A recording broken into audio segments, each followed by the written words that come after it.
Bismillah wa salatu wa salam wa ala rasulillah wa ala alihi wa ashabihi ajmahi. Pourquoi Dieu nous a-t-il créés différents? C'est notre deuxième problématique autour de la création de l'homme après avoir présenté les sagesses derrière la création d'un être humain faible par nature et capable de faire le mal. Pourquoi Dieu a-t-il créé Adam et Ève? Pourquoi n'a-t-il pas choisi de créer des êtres humains semblables, similaires, que des hommes, que des femmes? La réponse est évidente. Allah a dit aux anges: Inni ja'ilun fil ardi khalifa. Je vais mettre sur terre une créature qui va se reproduire. Khalifa, parmi les sens, ça vient de khalafa ou akhlafa, qui signifie en fait que cette créature peut avoir des successeurs, une progéniture.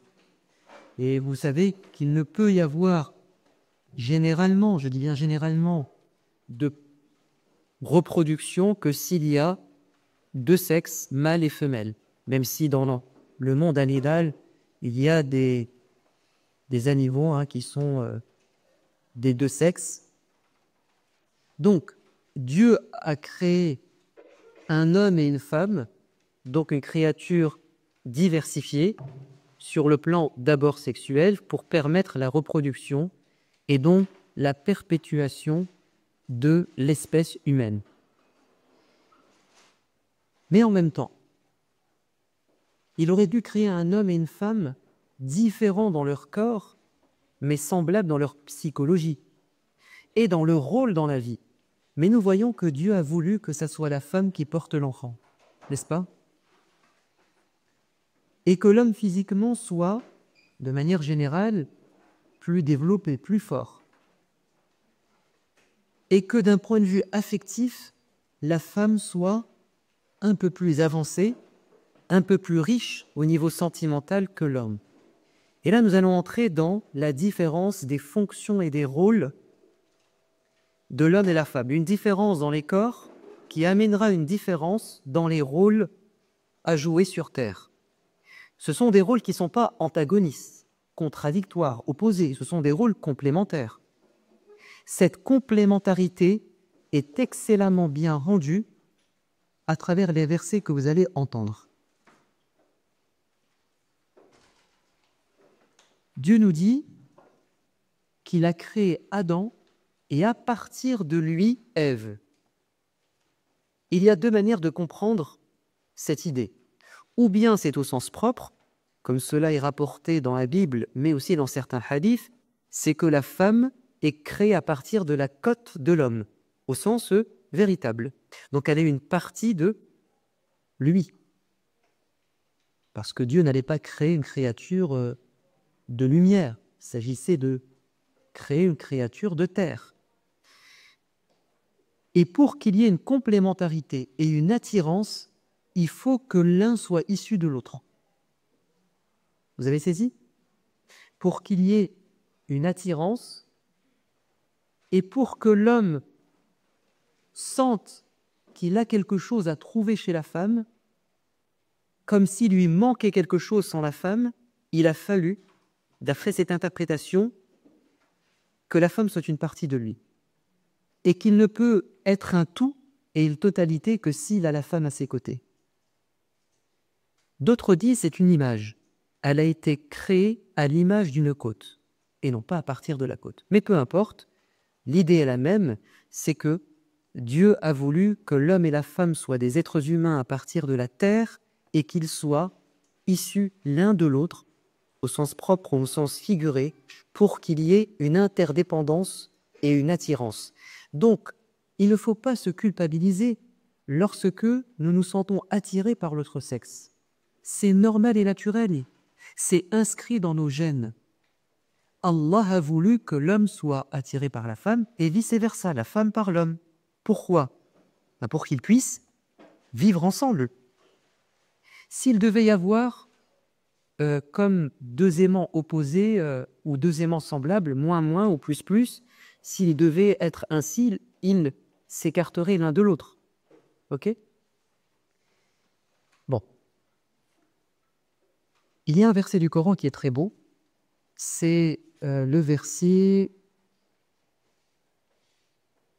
30, verset 21 de la sourate 30, la sourate des Byzantins. وَمِنْ آيَاتِهِ أَنْ خَلَقَ لَكُم مِّنْ أَنفُسِكُمْ أَزْوَاجًا لِتَسْكُنُوا إِلَيْهَا. Parmi les signes de la sagesse de Dieu. Bon, les signes ici, c'est au sens général, les signes de Dieu. Mais les signes de quoi? De sa sagesse, mais aussi de sa puissance, mais aussi de sa miséricorde. C'est qu'il a créé à partir de vous votre moitié. Azwaja, azawj, c'est la moitié de l'autre. Ok? Qui va venir le compléter. Et ça vaut autant pour l'homme que pour la femme. Min anfusikum, ça peut aussi être adressé à l'homme qu'à la femme.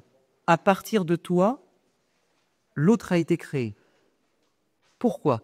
Litaskunu ilayha, afin de trouver auprès d'elle, certains disent c'est l'âme, et d'autres disent ici c'est la femme. Le féminin renvoie soit à la femme, soit à l'âme. Mais peu importe. Afin que vous trouviez auprès de l'autre de la sérénité. As-sakina. C'est un très beau concept, as-sakina en arabe. Al-maskan, c'est une demeure où tu te sens en paix et en sécurité. Al-masakin. La fourmi a dit à ses congénères dans l'histoire de Salomon, Udkhulu masakinakum. Allez trouver refuge dans vos demeures, c'est-à-dire cette fourmilière qui est composée de petits compartiments, des petits appartements sous terre, parce qu'il y avait un danger. Donc l'homme trouvera dans la femme et la femme trouvera dans l'homme ce qui va assurer sa sécurité, sa stabilité, on pourrait dire ça comme ça, à tous les plans. La femme trouvera chez l'homme une protection physique, parce qu'il est physiquement plus fort, il a un devoir de protection. L'homme trouvera chez la femme une sécurité au niveau sentimental, affectif, comme le prophète bien-aimé quand il a eu peur au moment de la révélation, quand il a rencontré Jibril, où a-t-il trouvé sa sécurité et son apaisement? Auprès de Khadija, qui l'a pris dans ses bras et qui l'a rassuré. Donc, on trouve de la sérénité auprès de l'autre. Seul, c'est difficile. Je ne dis pas que c'est impossible. C'est pas parce qu'on est célibataire qu'on sera instable, non. Mais, clairement, être avec quelqu'un d'autre, en principe, ça va nous apporter quelque chose au niveau stabilité affective, émotionnelle, sentimentale, psychologique, etc. Mais ce qui vient est encore plus incroyable. وَجَعَلَ بَيْنَكُمْ مَوَدَّةً وَرَحْمَةً. Il a mis entre vous deux, dans le cadre de la vie de couple. Ici, il s'agit de l'homme et la femme mariés. مَوَدَّةً وَرَحْمَةً. Il a mis deux sentiments. L'amour, al-mawadda, c'est l'équivalent de l'mahabba, l'amour. Et al-rahma, c'est la miséricorde. Quelle est la différence? Al-mawadda, c'est un amour réciproque. C'est quand je ressens quelque chose pour toi et tu ressens la même chose. Quand mon amour se nourrit de celui que tu me donnes. On se nourrit l'un l'autre par un amour mutuel dans la vie de couple. Mais parfois, il se peut que dans la vie, l'amour diminue. Cet amour réciproque très fort, souvent au début du mariage, baisse. Ce n'est pas un problème, c'est naturel. Les sentiments évoluent. Mais qu'est-ce qui va faire qu'on va rester attachés l'un à l'autre? C'est que cet amour va être consolidé, voire même sublimé par la rahma, la miséricorde. La miséricorde, c'est cette capacité que nous avons à faire du bien et à nous attacher à quelqu'un, même si on n'a pas de retour. Comme la mère avec ses enfants. Naturellement, la mère est attachée de ses enfants, même si les enfants ne lui rendent pas l'appareil. Même si parfois les enfants sont ingrats. Il y a une attirance naturelle. Ça reste mon enfant. Il y a dans cette réalité, ce constat, des signes pour des gens qui réfléchissent. À chaque fois que j'ai à célébrer un mariage, je cite ce passage du Coran. Pour dire aux gens, vous êtes en train d'assister, pour les témoins, et ceux qui sont concernés par le mariage, vous êtes en train de vivre un miracle de Dieu. Pourquoi? Parce qu'il y a tellement de différences entre l'homme et la femme qu'en principe, ils ne devraient pas, normalement, être attirés l'un par l'autre. Ils ne devraient pas former une personne. Mais Allah a mis l'amour et la miséricorde et la sérénité qui fait que, malgré les différences, l'homme et la femme deviennent la métaphore utilisée par le Coran est la plus forte en termes de proximité et d'attachement. C'est le verset 187 de la sourate 2. Hunna libasun lakum wa antum libasun lahun. Elles sont un vêtement pour vous et vous êtes un vêtement pour elles. Y a-t-il plus proche de nous que notre vêtement? Un vêtement, ça tient chez. Un vêtement, ça protège. Un vêtement, ça dit des choses de vous. C'est une vitrine de vous. Ainsi est l'homme pour la femme et la femme pour l'homme.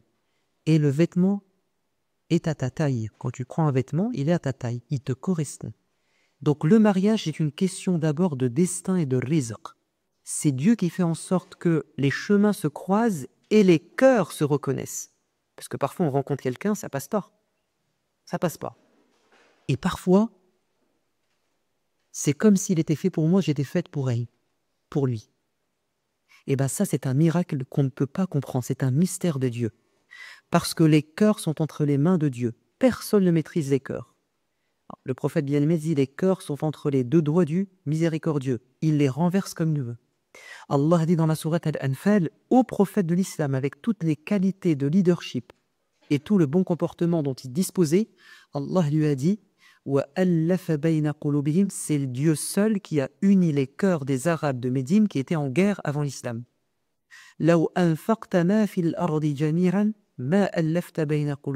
Si tu possédais tout l'or du monde, jamais tu n'aurais été capable d'unir les cœurs de ces gens. Mais c'est Dieu qui a uni leur cœur. Même le prophète ne peut pas mettre de l'amour entre le cœur des gens. Ça appartient à Dieu.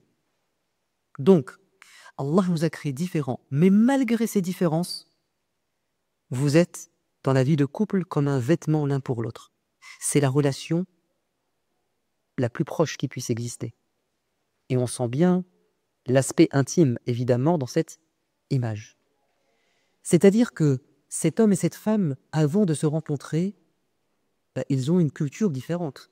Parfois, deux cultures totalement différentes.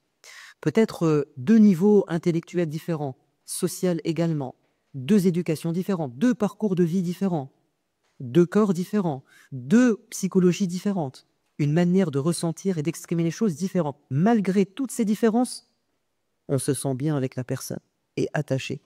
C'est un miracle de Dieu. Il y a dans ceci, dit Dieu, des signes pour des gens qui réfléchissent. Des signes de puissance, de miséricorde et de sagesse. Maintenant, il y a différence dans les rôles, puisqu'on est différent dans les corps. Il y a forcément différence dans les rôles. C'est que le rôle maternel appartient à la femme. Et ça va impliquer plusieurs choses. Et on doit l'accepter. Et attention à ce que parfois nous vend la société, comme théorie, que ce soit du genre, ou bien un féminisme exacerbé qui vire à l'égalitarisme liberticide qui n'a plus aucun sens. Et on sent qu'on se dirige vers un changement de la création de Dieu à tous les niveaux, dans des sociétés qui s'écartent du chemin de Dieu. Moi, l'un de mes objectifs dans cette partie, c'est qu'on s'accepte comme on est et qu'on soit fier d'être un homme ou une femme. Qui a décidé du sexe de l'enfant? C'est Allah. C'est Dieu qui décide qui sera un homme, qui sera une femme. C'est pas nous. Donc si Dieu a voulu que je sois ainsi, c'est qu'il y a une sagesse derrière. Il n'y a pas quelqu'un de meilleur qu'un autre. On est tous pareils. Après, on va se différencier dans la piété, dans le bien. Mais le fait que j'ai tel rôle ou tel rôle, ça ne fait pas de moi quelqu'un de mieux que l'autre. Parce que c'est pas moi qui l'ai décidé. C'est Dieu qui l'a décidé. Ce rôle de maman dans la vie de couple fera que la femme, forcément, Dieu va lui donner un capital et un réservoir d'amour plus que l'homme, au niveau sentimental, au niveau émotionnel, parce que ça correspond au fait de porter l'enfant, de l'enfanter, de l'allaiter et de le supporter. L'homme aura du mal parce qu'il n'a pas la même prédisposition sentimentale. Je ne dis pas que les hommes n'aiment pas, non, mais je dis qu'il y a une différence d'intensité, de profondeur. C'est très clair. Ce qui fait que le fait d'avoir un côté sentimental plus développé chez la femme, ça va donner des différences de caractère, des différences de ressenti. L'homme et la femme ne ressentent pas les choses de la même manière et ne les expriment pas de la même manière. Et ça peut parfois agacer un homme de voir que la femme ne réagit pas, ne s'exprime pas de la même manière. Et la femme aussi, ça peut l'exacerber qu'un homme ne ressente pas les choses comme elle. Mais en fait, quand on y réfléchit bien, ainsi nous sommes créés différents.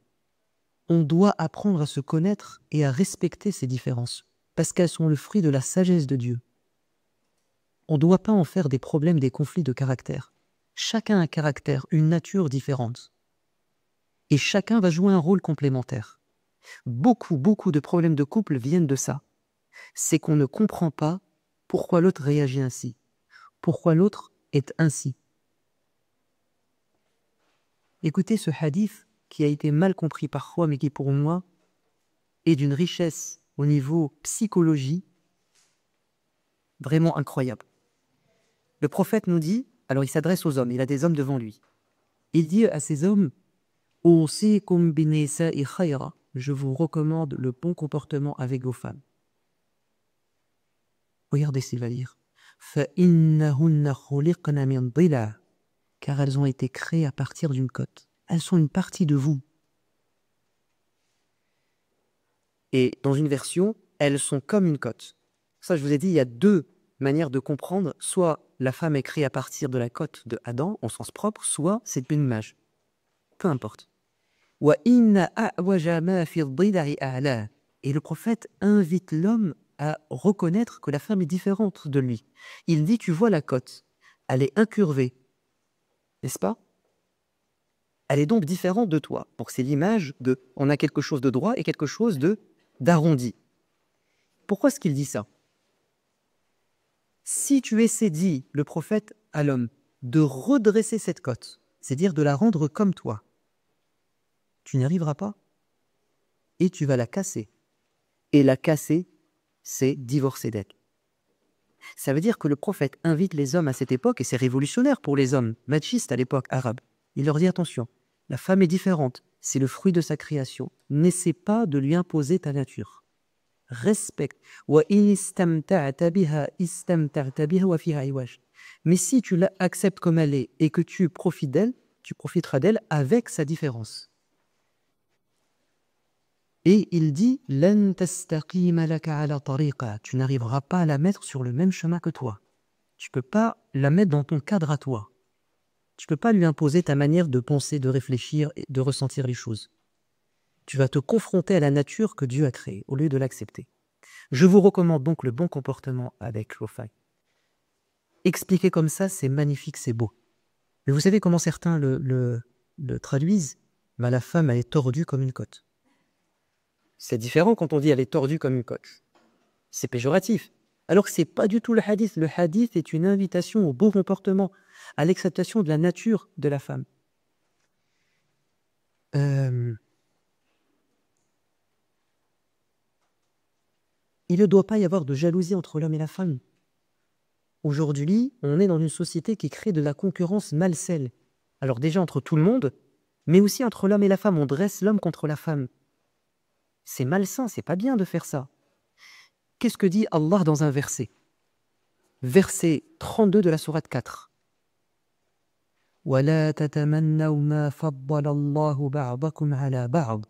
Que les hommes ne jalousent pas, que les hommes et les femmes ne se jalousent pas mutuellement pour ce que Dieu a donné à certains et pas à d'autres. Chacun a reçu des choses différentes. Ne souhaitez pas d'avoir la même chose, ne soyez pas jaloux. للرجال نصيب مما اكتسبوا وللنساء نصيب مما اكتسبن واسألوا الله من فضله. Les hommes recevront la récompense de leurs efforts. Les femmes recevront la récompense de leurs efforts.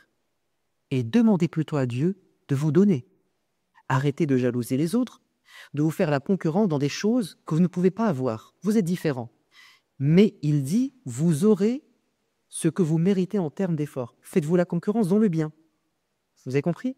Au lieu, en fait, Allah déplace la concurrence dans quelque chose qui ne sert à rien et qui est inutile. C'est que l'homme soit exactement comme la femme exactement comme l'homme. Tout point de vue, c'est impossible. Mais faites-vous la concurrence dans les actes. Car vous aurez, en tant qu'homme ou femme, ce que vous méritez comme bien et comme mal. Et si vous voulez certaines choses, demandez à Dieu. Pourquoi vous faites la guerre? C'est Dieu qui donne. Demandez à Dieu. Et Dieu a une connaissance très vaste. Allah est sage. Parmi les choses que Dieu a données à l'homme, pas à la femme et vice-versa, vous remontez quelques versets plus loin, au début de la page suivante, et là vous avez le fameux verset qui est aussi mal compris. الرجال قوامون على النساء بما فضل الله به بعضهم على بعض. بما فضل الله به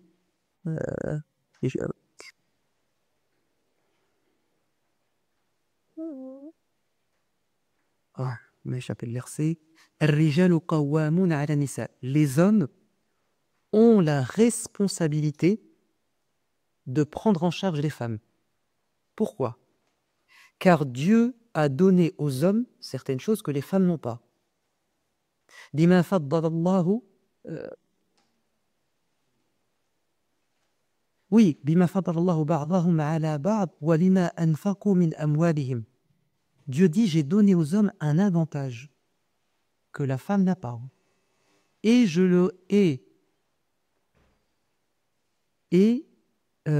il leur incombera de les prendre en charge au niveau financier. Qu'est-ce que ça veut dire concrètement? Dans la vision de l'islam, dans la vie de couple, l'homme a une responsabilité supplémentaire que la femme. Comme il a reçu une force physique, Allah lui demande de protéger la femme, et pas inversement. Et d'ailleurs, c'est naturel, il ne faut pas se mentir. Demain, vous êtes avec votre mari, il y a un chien qui arrive, qui se cache derrière l'autre? Normalement, c'est la femme, parce que c'est l'homme qui est censé protéger. Ok? Bon, je sais que parfois, ce n'est pas le cas. Mais dans la nature des choses, on est d'accord que l'homme a une force physique qui fait que c'est lui qui est censé protéger, se battre. Bon, je ne parle pas au niveau psychologique. Au niveau psychologique, la femme peut être beaucoup plus forte qu'un homme. Au niveau psychologique, il n'y a pas photo. La force mentale n'obéit pas au physique. Mais physiquement, l'homme est plus fort que la femme. Et donc, il est censé la protéger, premièrement. Deuxièmement, c'est que Dieu a voulu, et c'est lui qui décide, que dans la vie de couple, et même en dehors de la vie de couple, que ce soit l'homme qui prenne en charge la femme au niveau financier. Maintenant, si l'homme et la femme dans la vie de couple s'arrogent autrement, il n'y a pas de souci. Mais s'il y a un conflit et qu'on doit savoir qui doit prendre en charge l'autre, ça sera forcément l'homme qui devra le faire parce que Dieu l'a décidé. Parce qu'à un moment donné, on n'est que deux. Si on était à trois, on peut faire la démocratie, un vote, mais on n'est que deux. Donc à un moment donné, il y en a bien un qui doit prendre en charge l'autre, à moins qu'il s'arrange autrement. Et ça, en fait, ça va entrer dans une logique plus globale, que je ne peux pas détailler parce que je répondrai à cette question dans les obligations, donc demain, surtout à la question de l'héritage. Okay? Pourquoi il y a une différence dans l'héritage entre l'homme et la femme? Mais retenez cette idée que dans la religion et dans ce verset du Coran, Dieu a donné une responsabilité à l'homme au niveau prise en charge financière, non pas que de son épouse, mais de sa sœur, si sa sœur est dans la difficulté, de sa mère, si son père est décédé ou bien que ses parents sont en difficulté. C'est l'homme qui doit assumer cette responsabilité. Pourquoi? Allah le sait et il est sage. Et ça aura des implications qu'on verra demain. Donc, il y a des différences qui vont impliquer des rôles différents, des responsabilités différentes. Maintenant, j'aimerais vous parler d'une différence culturelle. Dieu a créé l'homme et la femme différents, mais il a créé aussi les femmes différentes et les hommes différents, cette fois-ci d'après un critère culturel. Et nous avons une idée qui fait rage, surtout chez moi en France, c'est cette idée qu'il y a des cultures supérieures à d'autres. n'est-ce pas?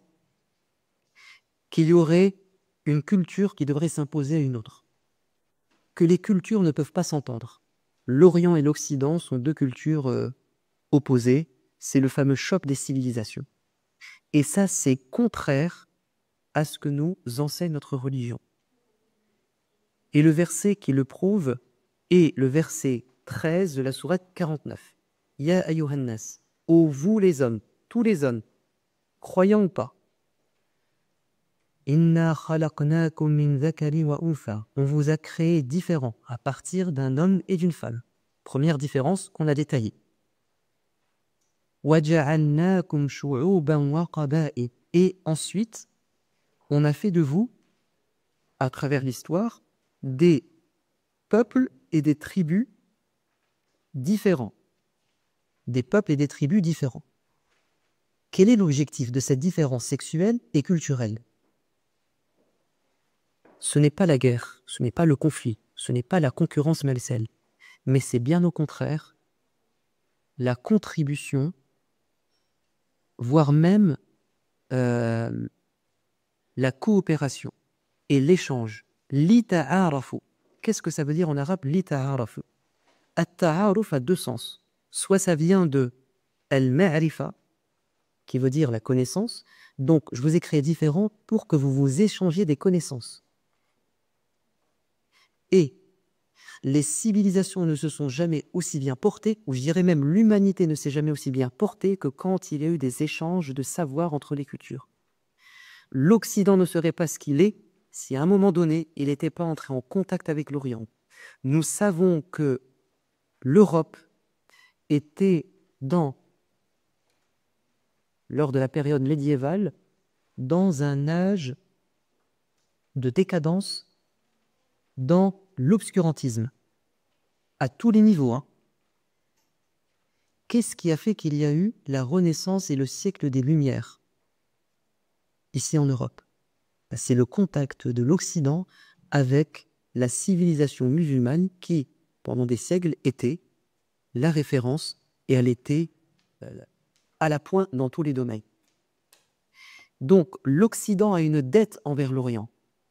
L'Occident a une dette envers l'islam. Mais, bien souvent, ils ne le reconnaissent pas. Et c'est bien dommage, parce qu'on va répéter des erreurs dans l'histoire. Et les musulmans ont une dette envers les autres civilisations. La civilisation musulmane a vraiment progressé lorsqu'elle s'est ouverte à la civilisation grecque, qui avait plus ou moins disparu, mais il y avait quand même les ouvrages de Ptolémée, par exemple, en médecine. La civilisation indienne et chinoise. C'est-à-dire que les musulmans étaient ouverts d'esprit, ils ont compris qu'ils ne devaient pas être en conflit avec les cultures des civilisations mourantes à l'époque. Ils ont pris, ils ont développé et ils ont transmis à l'Occident. Donc, ce verset nous dit, Allah a voulu que les gens soient différents au niveau culturel, dans la langue, dans la couleur de peau, dans les goûts, les couleurs. Et vous savez d'où ça vient? Ça vient de la création de l'homme. C'était inscrit dans les gènes de l'homme. Écoutez ce hadith, il est magnifique. Le prophète nous dit, alayhi salatu wassalam, Dieu a dit à l'ange Gabriel, va prendre sur terre des poignées différentes, des poignées de terre différentes, afin de créer Adam. Il ne lui a pas demandé de ramener un terreau unique.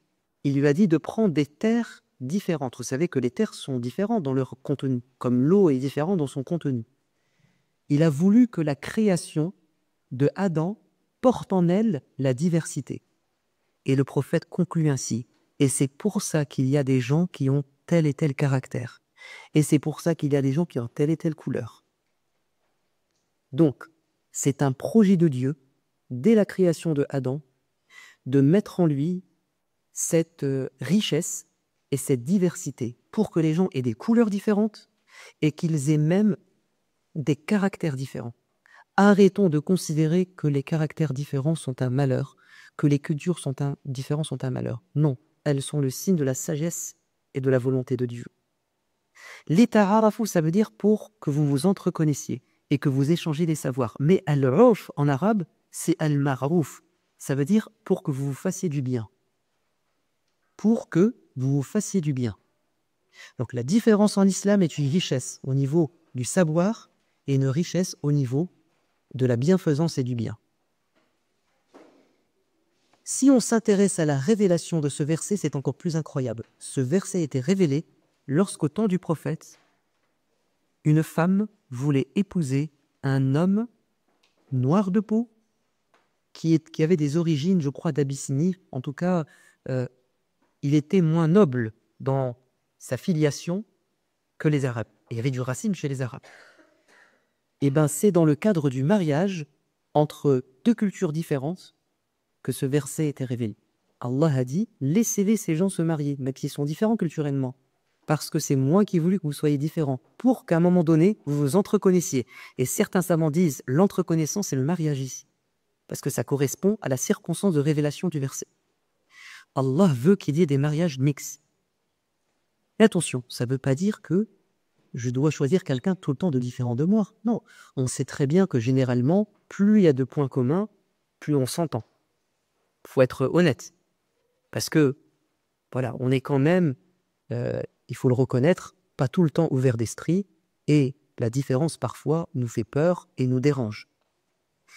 Mais ce verset nous dit qu'en principe, on peut se marier avec tout le monde, au sens où les différences ne sont pas un problème, mais au contraire une richesse. Le fait d'être en contact avec une culture différente, ça vous remet en question. Par exemple, les Occidentaux, quand ils sont en contact avec des Orientaux, ils disent, on se rend compte qu'il n'y a pas assez de chaleur humaine. On voit que chez les Orientaux, ils sont plus hospitaliers, ils sont plus généreux, il y a plus d'émotions, il y a plus de chaleur humaine, de fraternité. Et ça les pousse à se remettre en question dans leurs relations humaines. Et à l'inverse, les Orientaux, quand ils voient les Occidentaux, ils disent ce côté rationnel, organisé, ponctuel, il nous remet en question. On est trop en retard, c'est trop l'anarchie chez nous. C'est vrai. Donc, ces différences de culture permettent de se remettre en question et de s'améliorer. Donc, de se faire du bien, finalement. Et quand tu vois les Asiatiques, tu dis, waouh, quel comportement. Vendredi, je vous cite une anecdote. Je termine le sermon et puis j'ai un ami asiatique, d'origine malaisienne, mais un mélange malaisien et chinois, et il a vécu à Singapour. C'est un papayage. Donc il était là, je discutais avec, puis il y avait un monsieur qui était en train de prier 2 rak'at après la Jumu'ah. Sauf qu'il y a des gens qui étaient près de la porte qui discutaient à haute voix. Et à un moment donné, celui qui était devant, il en a eu marre, parce qu'il était dérangé. Donc il a frappé des mains, mais fort, pac, pac, pac. Puis les gens, on le sait, sont choqués. Ils ont compris qu'ils avaient exagéré, qu'ils le perturbaient dans la prière. Et mon ami malaisien me dit, tu sais, ce genre de situation, tu ne peux pas les rencontrer en Malaisie ou en Indonésie. Les gens dans la mosquée, c'est le silence plat. Il dit, il n'y a pas une mouche qui vole. Il y a un respect profond. Et moi, j'ai vécu en Égypte. Durant mes études à l'Azhar, il y avait toutes les nationalités. Les plus gentils, les plus doux, c'était les Malaisiens, les Indonésiens. Ils sont d'une douceur, mais c'est incroyable. C'est dans leur culture, c'est comme ça. Attention, ça a son côté négatif. C'est que moi, je les voyais, ils se faisaient tout le temps écraser. Quand ils étaient en Égypte, parce qu'il y avait des arnaques, surtout au niveau du taxi. Ils voient que tu es un étranger, ils profitent. Donc, il y a un côté positif, il y a un côté négatif. Mais c'est bien qu'on se rencontre pour pouvoir qu'il y ait un miroir et qu'on se remette en question. Donc, arrêtons de considérer que les différences culturelles sont un problème. En réalité, ils sont un avantage quand on les comprend bien et on les gère bien. Je vais vous donner un exemple au temps du messager de Dieu. Les Arabes avaient l'habitude de se saluer, mais à distance. Et le prophète de l'islam va instaurer le serrage de la main. Mais il ne l'a pas pris des Arabes. Il l'a pris des gens du Yémen. Ce sont les gens du Yémen qui avaient comme habitude, quand ils se saluaient, de se serrer la main. Et le prophète a dit, les gens du Yémen sont ceux qui ont le cœur le plus tendre. Et il a emprunté cette manière culturelle de se saluer d'une autre culture étrangère aux Arabes venant du Yémen. Un autre exemple, le prophète de l'islam, alayhi salatu wassalam, quand il était à la Mecque, il se coiffait d'une manière particulière, comme les polythéistes de la Mecque. Il a grandi parmi eux. Donc il avait des longs cheveux, parfois jusque-là, parfois jusque-là, et il laissait tomber ses cheveux, si je ne me trompe pas, voilà, partout. Et quand il est parti à Médine, la majorité des habitants, c'était des gens du livre, chrétiens, juifs, quelques chrétiens. Et eux, ils avaient une coupe de cheveux différente. C'est qu'ils observaient une raie en plein milieu. Un côté comme ça, un côté comme ça. Et bien le prophète, en arrivant à Médine, il change de coupe de cheveux pour s'intégrer et ressembler aux autres. Parce qu'il n'y a pas d'interdit, on fait ce qu'on veut dans ce domaine. Et Abdullah ibn Abbas, dans le hadith authentique, dit il a fait ça pour créer des affinités avec eux. Okay, pour qu'ils leur disent je suis un peu comme vous, dans le domaine culturel, parce que dans la culture, on peut emprunter dans les cultures, il n'y a pas de souci, tant que c'est pas mauvais. Dans la religion, par contre, chacun sa religion. Je ne vais pas emprunter la soutane des chrétiens ou la kippa des juifs. Vous savez que quand le messager de Dieu arrive à Médine, il fait bâtir la mosquée, et il y a un problème pratique, c'est qu'on n'arrive pas à faire venir les gens à la prière au même moment. Ok? Donc le messager de Dieu leur dit, mais on fait comment? Parce que il n'y avait pas de montre, et on déterminait l'horaire des prières de manière approximative avec des repères naturels. Donc le asr, par exemple, c'est quand l'ombre du bâton est équivalente à l'objet. C'est pas très... Le zénith, c'est quand l'ombre commence à se créer au niveau du bâton. Ce zénith, c'est vraiment, il n'y a rien, puis après... Donc ce sont des choses qui ne sont pas très précises. Et puis c'est encore pire quand c'est le soir, la disparition des lueurs rouges, et le matin, c'est encore pire, parce que c'est le fajr, des lueurs blanches, et puis on dort. Donc il dit, il faut une solution pour ramener les gens, les avertir, les alerter. Automatiquement et naturellement, les musulmans vont dire, faisons comme les chrétiens, on sonne la cloche. Il dit, non, ça ne me plaît pas. C'est propre aux chrétiens. Sonnons, soufflons dans une corne, comme les juifs. Non, c'est propre aux juifs. Faisons comme les zoroastres, les adorateurs du feu, des signaux de fumée. Non, ça ne me plaît pas. Mettons un étendard vert au moment de la prière. Non, mais ça ne répond pas à la question de pratique. Quand on dort, on ne verra pas l'étendard vert. Et il dit aux gens, allez, rentrez chez vous, et chacun réfléchit. Et le lendemain, un compagnon va dire, j'ai fait un rêve, et dans le rêve, quelqu'un m'a enseigné ces paroles. Et c'est le Eden. Ok? Ce qui m'intéresse, c'est que le messager de Dieu n'a pas voulu emprunter quelque chose propre à la religion des autres. Pour chacun sa religion. Mais dans le domaine culturel, on peut prendre, tant que c'est pas mauvais. Tout ça pour dire quoi?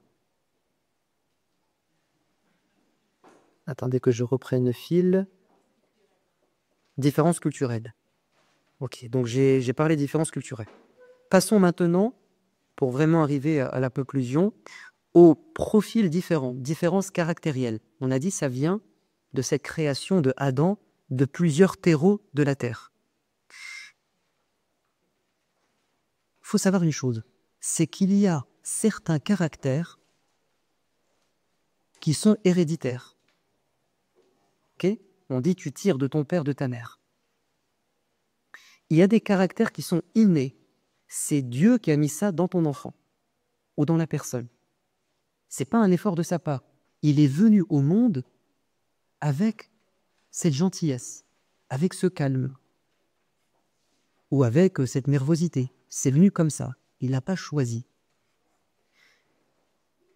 Le prophète de l'islam a dit à un compagnon, tu as deux qualités en toi que Dieu aime beaucoup. Al-hilmu wal-ana, c'est-à-dire la patience, la longanimité, une forme de gentillesse et de patience. Il a dit, prophète, est-ce que ça vient de moi ou ça vient de Dieu? Il a dit, non, ça vient de Dieu. C'est Dieu qui a mis ça en toi. De même qu'Allah a dit au prophète, فَبِمَا رَحْمَةٍ مِّنَ اللَّهِ لِنْتَ لَهُمْ. C'est par un effet de la miséricorde de Dieu que tu as été si doux avec les gens. Cette miséricorde débordante du prophète et cette gentillesse inégalable, c'est un cadeau de Dieu. C'est pas quelque chose qu'il a construit lui-même.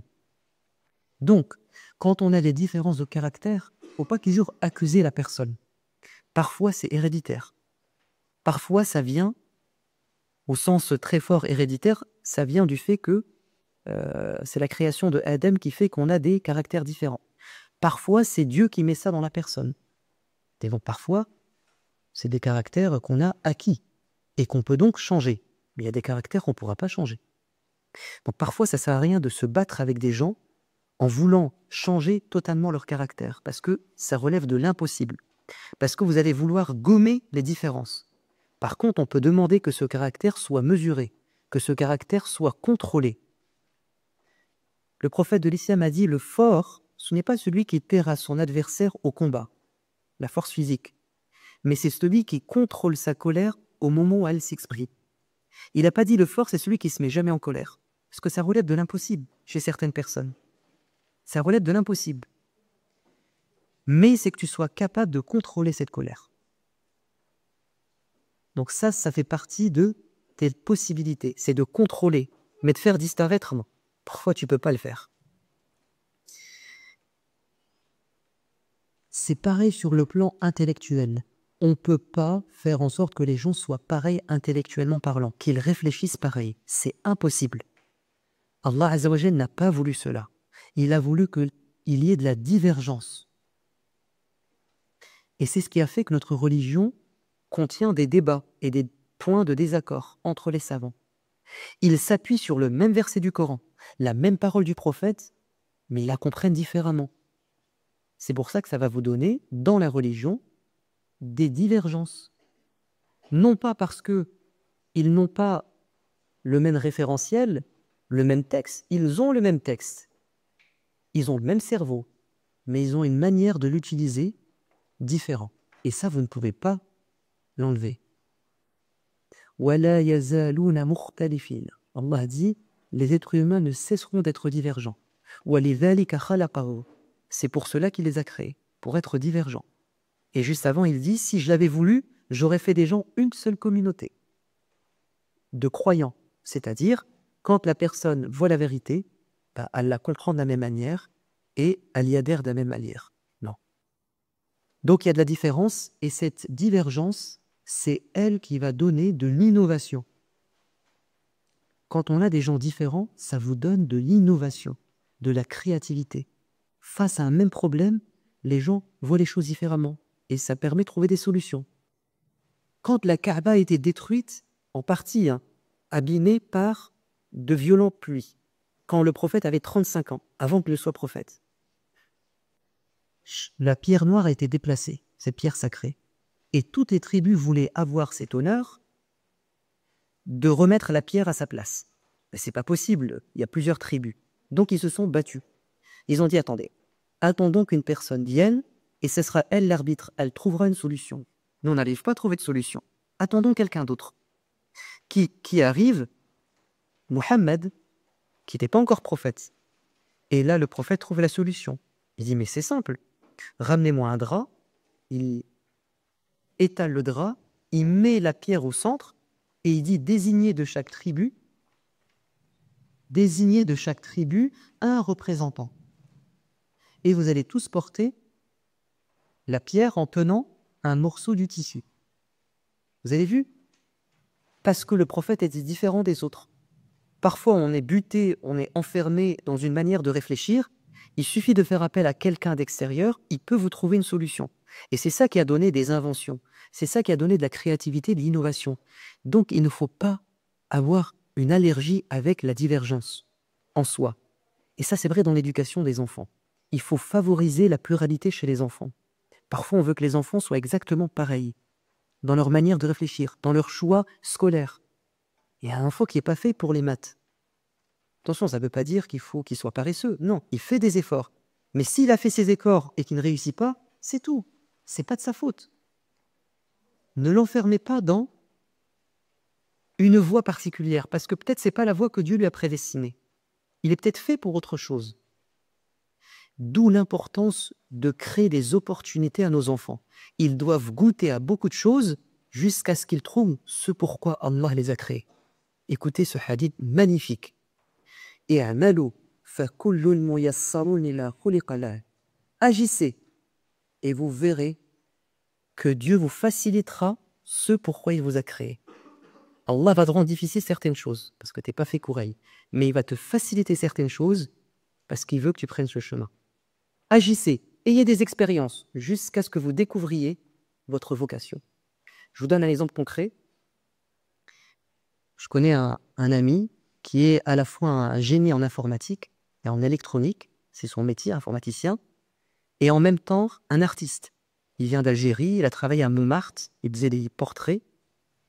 Donc l'art, c'est son passe-temps, mais son métier, c'est... Et j'ai voulu que mes enfants profitent de son génie, et donc mes trois garçons, prennent des cours de dessin avec lui. Je sais très bien que tous les trois ne seront pas des artistes, mais je leur donne l'expérience. Et il se trouve que l'un d'entre eux, il a des talents. Et moi, je ne le vois pas, ça. Il faut que ce soit un spécialiste qui a un œil. Et il a dit, ah, lui, là, il a de l'avenir. Moi, je ne le voyais pas. Et si je n'avais pas donné cette occasion à cet enfant d'avoir un cours de dessin, il aurait un talent qui serait fané, qui serait à l'état de graine, qui n'aurait jamais poussé. Donc, notre religion nous invite à apprécier la divergence et à accepter que Allah prédestine à chacun d'entre nous une voie différente. Je conclus par l'objectif de cette partie. Pourquoi Allah les a créés différents? Ou je vais dire autrement, pourquoi ces différences créent-elles des conflits? Parce que c'est ça l'objection. Dieu nous a créés différents, mais ça fait plein de conflits. Tout le monde se dispute. Le problème, c'est pas de se disputer. On est faible, on va se disputer. Le problème, c'est de ne pas se réconcilier. Comme tout à l'heure, je vous avais dit, le problème, c'est pas de faire un péché, c'est de ne pas se repentir. Allah sait qu'on va faire des péchés, mais il attend qu'on se repente. Allah sait qu'on va se disputer, parce qu'on ne sait pas toujours gérer nos différences, mais il attend qu'on se réconcilie. Et je vous donne un cas dans la vie du prophète bien-aimé. Le prophète, il avait plusieurs femmes. On en parlera tout à l'heure du prophète de l'islam et de la polygamie, par exemple. Mais j'en profite pour dire une chose. Il avait plusieurs femmes, avec des caractères différents. Ce n'était pas toute une copie conforme de l'autre. Et il avait une épouse qui s'appelait Hafsa, la fille de Omar ibn Khattab. Quand on dit Omar, vous pensez à quoi? Omar, c'est quelqu'un de intransigeant, de fort, de dur, dans la vérité. Mais il avait un caractère dur. Il était craint par les gens. Il avait un charisme. Sa fille a pris de lui. Elle avait un fort caractère. Le prophète, il est gentil. À un moment donné, ça fait quoi? Voilà, à un moment donné, on abuse. Et Hafsa, elle abuse, et le prophète se met en colère. Et il décide de se séparer d'elle. Le soir de la dispute, Dieu lui envoie l'ange Gabriel. Et vous savez ce qu'il lui dit? Il lui dit, « Oh Muhammad, arji' Hafsa, réconcilie-toi avec Hafsa. » Pourquoi? فَإِنَّهَا صَوَّامَةٌ قَوَّامَةٌ وَهِيَ زَوْجَتُكَ فِي الْجَنَّةِ. Parce qu'elle prie beaucoup, elle jeûne beaucoup, et ça sera ta femme en paradis. Ça veut dire que Dieu l'a renvoyée vers ses qualités, non pas vers ses faiblesses, ses défauts. On a tous des défauts, mais souviens-toi de ses qualités. Au nom des qualités, réconcilie-toi. Le piège du diable, c'est qu'à un moment donné, dans les relations humaines, le portrait se noircit. On ne retient que les défauts, les erreurs. On oublie les qualités. Le prophète de l'islam a dit « La yafruk mu'minun mu'minatan in kariha minha khuluqan radiya minha akhar » qu'un croyant marié ne déteste jamais complètement son épouse. Car s'il n'apprécie pas certains de ses caractères, assurément il trouvera des caractères qu'il appréciera. « Wa'ashiruhunna bil ma'ruf » Verset du Coran où Dieu dit à l'homme, ne déteste pas complètement ta femme. Il se peut qu'il y ait des choses qui te dérangent, mais qui cachent un bien. Donc ça, c'est la sagesse dans la gestion de la différence. Allah nous teste par les péchés pour voir si on va se repentir. Il nous teste par la différence pour voir si nous allons nous réconcilier et si nous allons utiliser la différence comme étant une richesse et non pas une source de conflit. Dieu dit, nous vous éprouvons les uns par les autres. Ba'dukum li ba'din fitna. Vous êtes les uns pour les autres des épreuves. On est testé par l'autre, qui est différent d'eux, dans notre patience, dans beaucoup de choses. Bon. Je m'arrête là pour cette partie. Donc, jusqu'à maintenant, on a parlé de deux choses en lien avec la création de l'homme. La sagesse de Dieu derrière la création d'un être humain imparfait, faible. Et la sagesse de Dieu dans la création d'un être humain ou d'êtres humains qui sont différents et qui sont diversifiés.